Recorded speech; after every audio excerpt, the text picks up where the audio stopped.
Hello students. आज की class में हम बात करेंगे कि हाइड्रोग्राफ का जो शेप है वो बेसिकली किन फैक्टर से अफेक्ट करता है। तो सबसे पहले आता है that is shape of catchment. यदि कैचमेंट एरिया का पर्टिकुलरली शेप अलग अलग है तो हमारा जनरली जो हाइड्रोग्राफ यदि हम बनाएंगे तो वो हाइड्रोग्राफ यदि उसका रन ऑफ यदि हम निकालते हैं दैट इज तो उसका डिस्चार्ज यदि कैचमेंट एरिया का निकाल रहे हैं हम बेसिकली तो हम देखेंगे कि उसका शेप हमारा डिफरेंट आएगा डिफरेंट डिफरेंट कंडीशंस में, different different shape of catchment का। यदि हम बात करते हैं तो जनरली यदि हम इस फिगर की बात करें फर्स्ट वाले की, तो इस फिगर में बेसिकली क्या है, catchment is skewed to the left. यहां पर जो एरिया है यहां पर कम है और यहां पर एरिया ज्यादा है इस पॉइंट पे।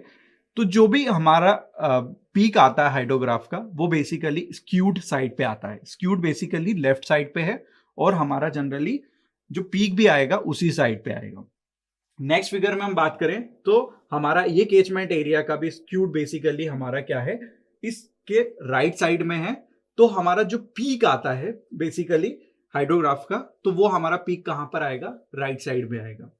यदि हम लोग थर्ड फिगर की बात करते हैं, फिगर नंबर सी की बात करेंगे, तो इसमें हमारा जो हाइड्रोग्राफ है बेसिकली एक कॉम्प्लेक्स शेप में है। यहां पर पीक बेसिकली पीक है हमारा, यहां पर देखें तो हमारा हाइड्रोग्राफ का एरिया ज्यादा है, यहाँ कैचमेंट का एरिया कम है यहाँ पर और यहाँ कैचमेंट का एरिया ज्यादा है। तो बेसिकली यहाँ पर हमारा जो भी कॉम्प्लेक्स शेप आता है due to composite shape of catchment area के कारण, उस कॉम्प्लेक्स शेप क्या देखें तो यहाँ पर हमारा ये दो साइड में पीक बन रहा है बेसिकली। तो इस कंडीशन में हमारा हाइड्रोग्राफ का जनरली ये देखेंगे। नेक्स्ट आता है that is size of catchment area. यदि स्मॉल साइज का कैचमेंट एरिया है तो overland flow is predominant over the channel flow. Overland flow basically ज्यादा होगा क्योंकि हमारा कैचमेंट एरिया का एरिया स्मॉल है। तो यहां पर hence the land basically land use and the intensity of rainfall have important rate on the peak। Basically peak flood निकालने के लिए हमारे पास लैंड यूज और intensity of the landfall basically उसका इंपॉर्टेंस होगा। और while on a large basin these effects are suppressed because a large basin the channel flow phase is more predominant। Channel flow वहां पर क्या होगा, ज्यादा होगा। और स्मॉल बेसिन में बेसिकली हमारा चैनल फ्लो नहीं होगा, वहां पर ओवरलैंड फ्लो ज्यादा होगा।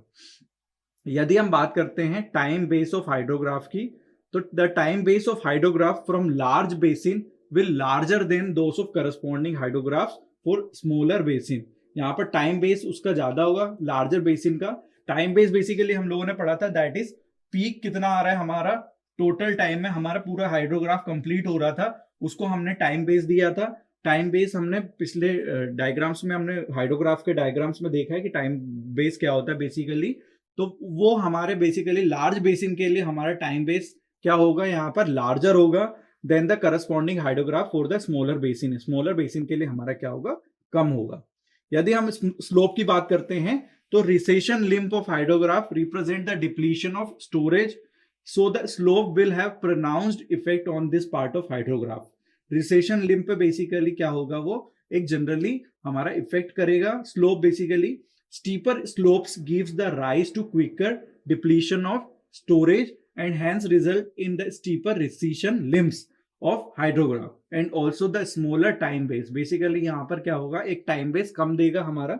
यदि steeper slope हुआ तो वहां पर क्या होगा, basically depletion of storage, quicker depletion of storage basically वहां पर देखने को मिलेगा यदि हमारा स्लोप की वैल्यू बेसिन किसी भी कैचमेंट एरिया की स्टीपर हुई तो।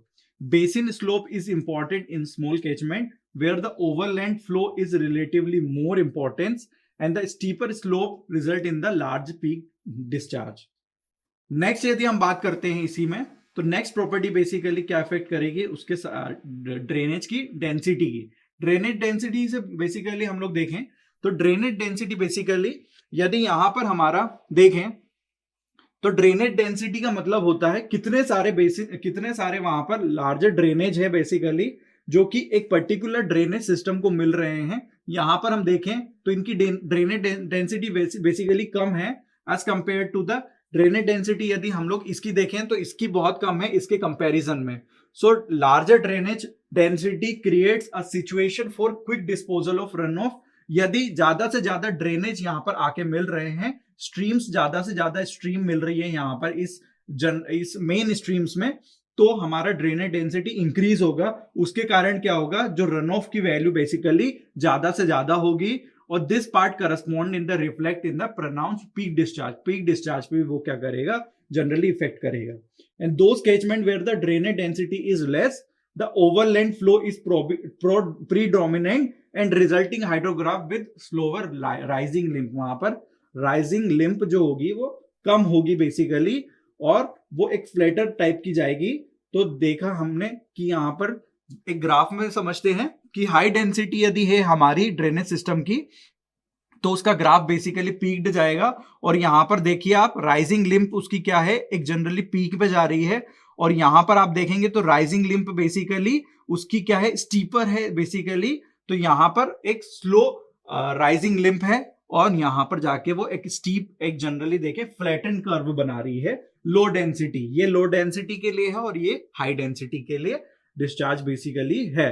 तो ये हाइड्रोग्राफ बेसिकली लो डेंसिटी है, और this is known as high density for the catchment, की कैचमेंट का हमारा कैसा हाई डेंसिटी है.